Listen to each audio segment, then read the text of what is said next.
Pertanyaan yang ke-15 ini, kenapa channelnya Menuju Utara ikutan latah bikin podcast? Latah. Ya memang gimana ya? Enggak podcast, Pak, modcast. Ya kalau kita nyebutnya modcast. Mutan itu ya enggak ora Modcast.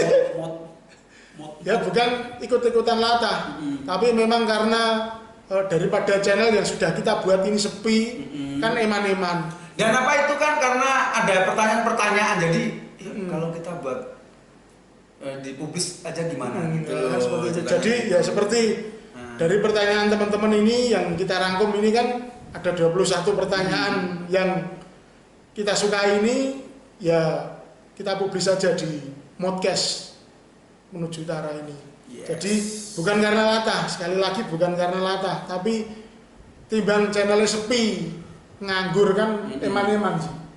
Makanya kita sepi, terus ada pertanyaan-pertanyaan dari teman-teman sehingga kan kita bikin podcast gitu loh. Ini pertanyaan yang ke-16 ini. Kenapa vokalisnya Berteriak Lantang mau menjadi vokalisnya Menuju Utara? Ini pertanyaan yang sangat menarik dan tidak pernah saya ceritakan sebelum-sebelumnya. Jadi begini loh. Dulu itu Pak Guntur sama teman-teman, sama Mas Erik Tren, Mas Kristo, Pak Subi itu sering membuat acara akustikan gitu ya. Acara akustikan dan lumayanlah menuju Utara. Berteriak Lantang itu sering diundang. Dan Pak Guntur ngomong sama saya, yuk kalau buat band-bandan lagi gimana gitu. Saya band-bandan apa? Karena saya itu orang yang angel. Gabung sama band lain. Jujur saja ada beberapa band yang ngajakin untuk buat band lagi, tapi termasuk band weddingan.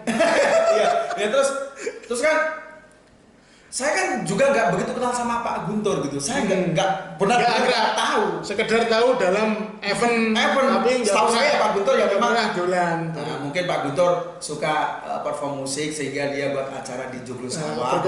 Saya cuma segitu saja. Terus saya Pak Guntur menghubungi saya ngirim ngirim kayak pesan suara gitu lagu, dan sampai sekarang kultur itu masih Pak ya? Maksudnya jadi lagu pertama. Bukan lagu supporteran, malah lagu pertama. Ngirim lagu judulnya Sore Ini Kau Mati gitu. Sore Ini Kau Mati. Aku langsung kaget gitu loh. Sepertinya lagu ini kok keren nih. Tapi terus saya tanya Pak Guntur. Saya tanya dulu Pak, ini yang buat siapa Pak? Aku gitu. Saya yang buat gitu. Kok bagus. Nah, baru dikirimin pesan suara lagu itu saya langsung suka. Lagu ini bagus sehingga saya mau gabung sama band dulu Berjalan Pelan ini namanya band apa? Berjalan Pelan.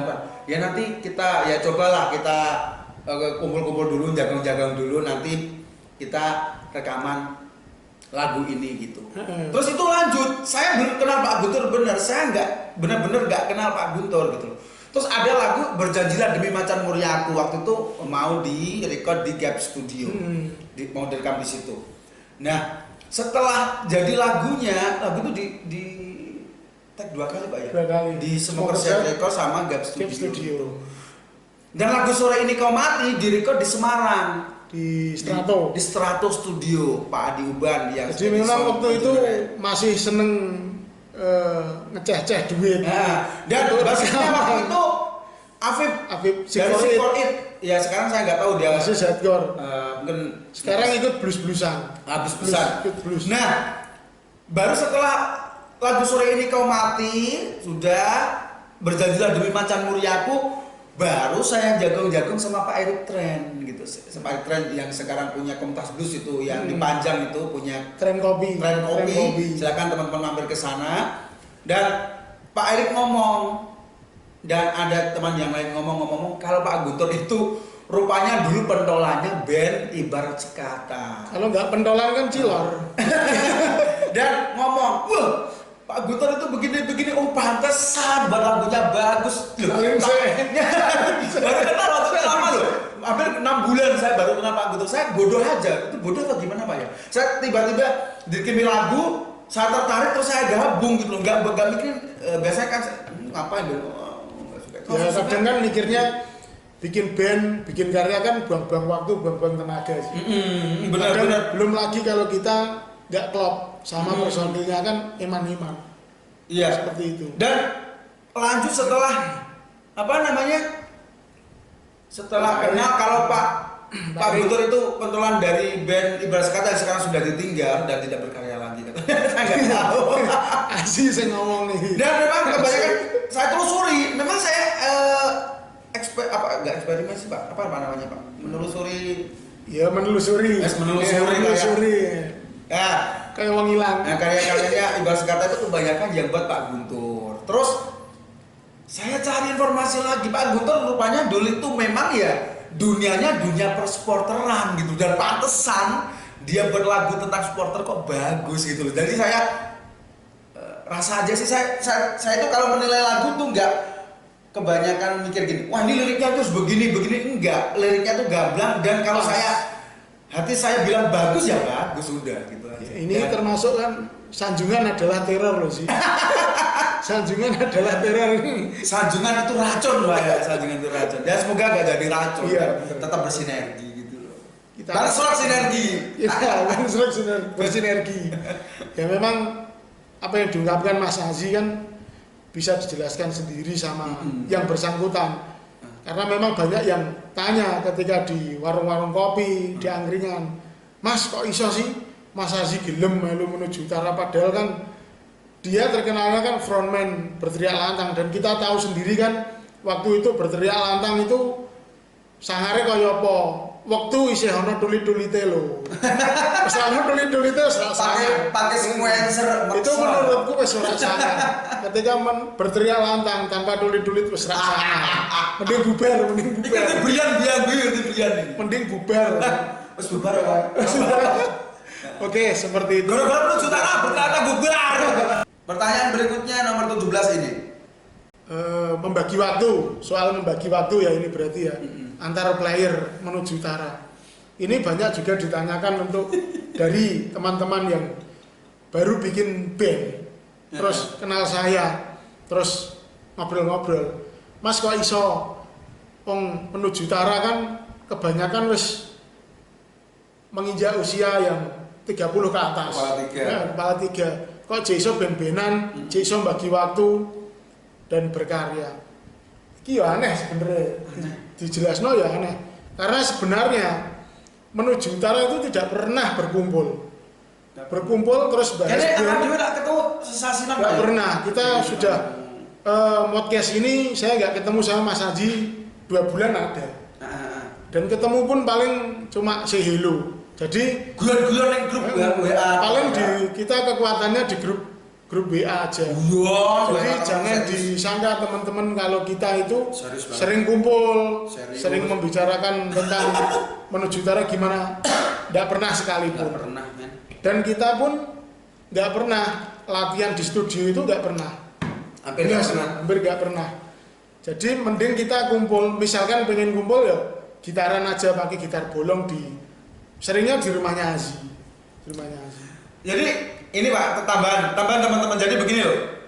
Menuju utara itu termasuk band aneh menurut saya. Jadi ini karena berdasarkan penilaian band saya loh, band saya. Jadi band saya biasanya begini. Kamu punya lagu apa? Punya karya enggak? Sudah berlagu enggak? Misal personil ini. Ada, yuk kita ke studio yuk.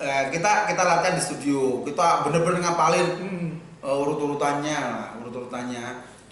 Gate-nya urutannya begitu, ada interlude-nya apa, intro selalu gitu. Kalau menuju utara itu enggak kayak gitu bro. Bayangkan di WhatsApp saja nggak pernah bicara serius, guyon sih. Panjul yang jarang karena sibuk ya Mas Panjul Julfa itu dari depan. Ya sibuk. Saya itu sibuk. Paling sibuk di menuju utara itu Panjul ya. Sibuk main PUBG kayaknya. Terus Pak Guntur ya, saya nggak berani ganggu nganggurnya dia jadi. Karena saya memang pengangguran terus. Dan Fata sama saya, ya saya memang kerja ya. Kalau Fata ya. Fata kan bakulan ya itu hebat ya. Bakulan gitar. Plano. McLaren. Dan Pak Guntur itu pasti hubunginya saya. Pasti. Pasti hubunginya saya. Jadi begini. Yang bisa menerjemahkan. Ya kebetulan ya saya nggak pintar-pintar banget soal aransemen musik, nggak pintar-pintar banget. Cuma Pak Guntur itu pintar menciptakan lagu dengan alur dia, dan saya itu nanti yang coba ngisi-ngisi lah. Menerjemahkan memang tugasnya Aziz. Nah gitu, dan jadilah lagu-lagu Menuju Utara di EP itu dan masuk single-single ya. Itu bener. Dan anehnya tuh begini, ini yang paling aneh. Kalau penilaian saya di band saya sebelumnya kan memang kita lakukan setuju. Menuju Utara itu hampir nggak pernah. Awal-awal saja itu iya. Mungkin kalau ada lagu baru ini ada band yang band barat ini kayaknya cocok dibawain ketika acara supporteran ini. Semakin kesini males ke studio. Semakin kesini males, hampir jarang ketemu. Dan ini begini, semisal hari Minggu saya record, Pak Guntur udah woro-woro hanya begini. Zi, ini saya punya lagu baru, kita rekaman yuk. Iya Pak. Cari waktu. Kurang 3 hari. Pak Guntur dengan lagi karena saya itu memang pelupa. Zi, gimana rekamannya? Jadi hari apa nggak jadi? Ya udah kita cari hari yang lain. Kalau udah bisa ya kita cari hari yang lain. Itu syukur-syukur kalau lagunya udah jadi dan kirim ke saya. Akustik video dikirim. Itu syukur-syukur. Kadang aneh. Lagunya ketemu di studio.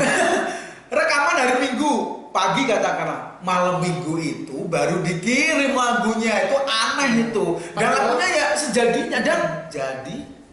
Dan lagunya seringnya cuma lirik ya. Cuma lirik aja. Aneh dan menunjuk, tapi ya asiknya di situ. Asiknya di situ. Tapi teman-teman kalau jangan ditiru. Jangan ditiru. Pokoknya nggak tahu ini kita. Kalau teman-teman ingin belajar yang memang benar-benar di musik, jangan meniru kami. Jangan aneh kita itu. Apa ya? Siklusnya kita seperti itu. Nggak cocok kalau ada. Kalau misalkan kita mau perform juga, nggak ada persiapan. Ya wes teko main wes gitu. Jadi semono kae. Tenang. Main resik dit balik. Band yang menjadi influence panutan menuju utara. Sebenarnya banyak sih. Tadi sudah disebut awal-awal tadi. Banyak dari kita semua itu suka semua genre musik. Oasis ya. Dari punk sampai pop, rock, metal, Britpop ya. Kita suka semua sih. Mungkin personil menuju utara beda-beda. Kalau saya all genre saya suka, dangdut pun saya suka. Tapi kalau Mas Aji gimana Mas Aji? Kalau saya itu di menuju utara itu sebenarnya genrenya itu saya lebih mengikuti Pak Guntur karena dia itu yang tahu band-band yang memang harus dikulik. Dunia persporteran sepertinya. Karena saya nggak begitu paham dunia Pak Guntur dulu. Tapi karena Pak Guntur selalu meracuni saya. Kadang racunnya rak kena. Diracuni ini Pak Guntur ngeracuninya halus itu. Ini kayaknya perform di next di acara ini cocok bawain band ini deh. Coxper, Oasis, terus ada apa Pak? Yang lain itu. Banyak lah. Ocean Glory, Murphy, seperti itu. Pak Guntur tuh cara ngelacuninnya saya dan teman-teman seperti itu. Ini artinya kayak bisa gitu. memaksakan nggak bisa. Nggak bisa. Dan kalau dibilang basically punk ya teman-teman sih ngomongnya saya itu memang basically-nya punk memang. Kita semua di menuju utara basically-nya ya tetap punk. Lebih condongnya ke musik-musik punk. Tapi kan untuk influence yang lain juga banyak. Mungkin dari teman-teman yang dekat dengan menuju utara, teman-teman band kayak dari Bali, Bangkan Noi Squad itu banyak memberi support pada kita. Dia salah satu band Sound of Football yang memang sudah menasional dan masih menaruh respect kepada menuju utara yang notabene mensupport sebuah tim sepak bola yang Liga 3 pun masih regional. Jadi ibaratnya sak dhuwure Liga Gribek sithik. Sak dhuwure Liga mendengar Gribek langsung ingat sama prostitusi. Karena seperti itu. Mendukung atau menolak Omnibus Law. Nah, ini kan baru rame. Kalau pandangan Mas Aji gimana? Mendukung atau menolak? Coba. Jujur Pak ya, saya itu kategori orang yang sekarang dulu sih seneng banget membaca karena masih simpang siur berkaitan dengan Melly Goeslaw. Betul. Pertama kali sih ada lo kan Melly Goeslaw. Saya juga dulu penikmat Melly Goeslaw ya. Kalau berkaitan dengan Omnibus Law, saya malas membaca draft-draftnya. Juga kalau saya baca agak gimana ya, agak ambiar loh Kak. Draftnya kan berganti-ganti. Berganti-ganti. Dan memang kemarin saya sempat membuat story Pak. Story, ojo mung angger gawe story nggo cari perhatian, mbok dipahami dhisik omnibus law iku apa, bener-bener ngrugekno atau nguntungno masyarakat enggak. Nah, betul. Kebanyakan karena apa? Karena eksperimennya begini. Saya itu ada teman teater di kampung saya, ada teman teater, lurahnya itu sengaja jual es di acara demo di depan DPRD Kudus itu, sengaja demo. Dia tanya, Mas orang mana Mas? Dia tanya orang yang ada pakai baju, mungkin mahasiswa, mungkin demo dia. yang kemarin itu. Ya kemarin tanya orang mana Pati Mas? Demo Mas? Ya sanut koncoku Mas. Berikutnya orang mana Mas? Rembang Mas. Apa Mas? Tahu omnibus law? Ya pakai ngono iku Mas kerja Merugikan. Ya gitu lagi. Ya begitu. Intinya mereka itu kebanyakan ikut-ikutan, makanya sobat story baca dulu, pahami dulu. Jangan ditelan mentah. Ya jangan telan mentah, karena sekarang itu anak muda itu banyak yang bucin, Pak. Dalam arti begini, dia itu kurang perhatian sehingga dia itu banyak membuat story-story yang tujuannya cuma dapat perhatian saja tanpa memahami esensi dari sesuatu yang dia tahu itu apa, yang dia dapat itu apa. Dan kebanyakan juga sekarang banyak akun-akun yang memang sengaja buat menebar ya mungkin itu oposisi atau koalisi sama pemerintah, saya tidak tahu. Yang pasti di sini saya tidak berani ngomong ini saya pribadi loh Pak, tentang mendukung atau tidaknya omnibus law atau meligus law. Tetapi kalau ada apapun itu dikaji lebih dalam supaya kamu tidak mudah terprovokasi. Karena saya juga yakin kalau ada demo rusuh itu pasti ada penyusup. Misalnya ada demo orang-orang terus ya, ada pelepasan, terus pasti ikut-ikutan lempar. Tapi memang gini sih, kalau ada demo-demo terus di video maupun yang dibagikan di story WA atau di media sosial, nerakno gelute rakno tukaran kurang asik gitu. Gak asik, karena kemarin jujur saya bertemu dengan wartawan Pati. Ini nggak saya sebutin namanya, pokoknya dari salah satu wartawan Pati ngomong, aduh demonya di Kudus gak asik ya, gak ada rusuh-rusuhnya, jadi gak ada yang menarik, saya beritakan. Jadi itu kayak lucu gitu loh. Bumbu media. Orang itu pengen damai, tapi bumbu media sering nggak kayak gitu loh Pak. Jadi ya gitulah Pak, saya tengah-tengah. Kalau saya sendiri juga ditanya tentang omnibus law ya, terus terang ya bingung.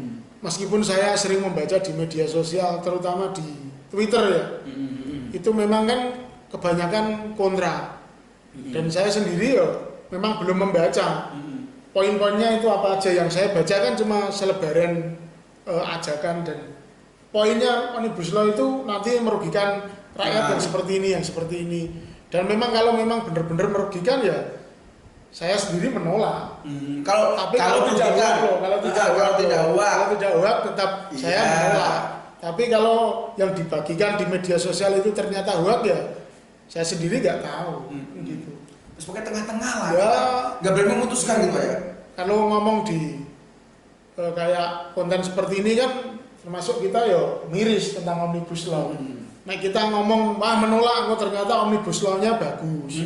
Kalau kita bilang omnibus law itu bagus, ternyata bangsat kan ya memang. Kalaupun iya, berarti ada dituntut gitu, jadi pengusaha aja. Berarti kita pengusaha. Ya, betul. Ya seperti itu kira-kira tanggapan kita untuk omnibus law yang tengah rame di negara ini. Nomor 20 ini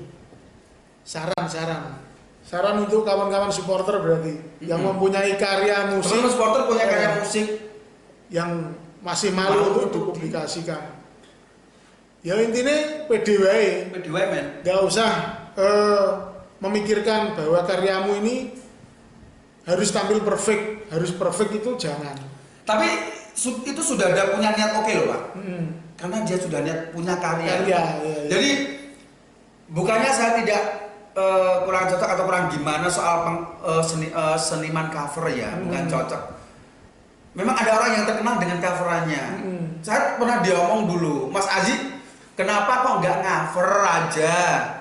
Kan bisa sih Mas Aji kemungkinan. Ya. Cari uang. Ya. Kan tetap profit oriented. Iya, profit oriented. Tapi gimana ya, lagu lama sudah lupa, lagu baru belum tahu. Jadi apa ya? Loh, kok kita perform aja menunjukkan saya sering SoundCloud-nya saya sering lupa liriknya loh. Rada edan. Dan apa? Dan saya lebih menghargai karya kamu. Kalian ngopres dengan kunci G saja itu saya lebih menghargai kamu daripada kamu bawa itu karya orang lain itu lebih kunci G aja terus sampai kuotole senar. Itu saya lebih senang begitu. Ya memang sudah ada sih beberapa kawan-kawan di supporter Macan Muria yang sekarang tergerak untuk memang ikut memproses lagu-lagunya, direkam. Kemarin kan juga ada Mas Falah itu. Dia sudah merekam itu. Falah sudah rekam, keren. Sudah merekam yang Falah, bagus. keren. SMM cabang ini enggak? Kapten Nadi. Kapten Nadi. Ya udah bagus. Terus ini ya banyak teman-teman yang mau merekam lagi. Dan memang di SMM sendiri sudah dikoordinir. Kalau ada 5 minimal lah 5 band atau 5 musisi itu berkarya untuk Persiku. nanti dibikinkan album kompilasi yang kemarin udah keluar. Iya. Album kompilasi untuk Persiku yang pertama. Iya. Dan nanti memang program itu akan terus dijalankan asalkan ada musisinya. Kan menampung karya-karya dari teman-teman. Jadi ya memang teman-teman jangan nggak pede dengan karya. Harus pede. Seperti itu. Tambahan Mas Haji. Pokoknya intinya kalian harus pokoknya tunjuk karyamu dengan cara record, tunggu tuh sesono record dulu semua persen. Bisa. Sudah bisa dibantu Mas Panjul. Tapi kalau teman-teman saya bingung ini saya kasih interlude apa, saya kasih kunci apa. Itu kemarin kan sama seperti Mas Falah. Pak Guntur bisa bantu, saya bisa bantu. Saya diajak Mas Falah untuk rekaman ke Smoker Set. Ya memang ke sana, tapi di sana saya tidur. Dia cuma nyanyi dan digitari Mas Panjul. Salah keren. Tapi udah berat. Kadang-kadang kalau berpikir gini juga nggak oke sih, misalnya wah kalah keren sama band ini, mungkin nggak oke kalah keren sama band ini. Nggak usah mikir gitu, tunjukkan karyamu bro untuk Persiku. Setiap band, setiap musisi kan punya ciri khas masing-masing dan punya pendengarnya masing-masing, punya penikmatnya masing-masing. Mungkin seperti itu. Jangan malu untuk terus berkarya. Lagumu kaya apa ditokke. Sing penting kan semangatnya tersampaikan. Pertanyaan yang terakhir nomor 21 ini. Oh, sangar pertanyaannya. Pertanyaan kapan bubar? Kapan bubar? Kapan bubar? Ya memang kapan, Mas? Sebenarnya ya gini kepengen bubar aja sih. Ra iso bubar ya, Bro. Tapi ya ra iso bubar. Enggak bisa bubar, kepengen bubar, Bacal. Kepengen bubar ya, Bacal. Ini pertanyaan iki rada deleo iki ya. Ya memang kapan bubar ya? Ya tahu kita kapan akan bubar, tapi sebisa mungkin saya handle band ini sak lawas-lawasnya. Iya, karena begini, Pak. Ini band terakhir pokoknya. Nah, insya Allah band. Jadi gini loh.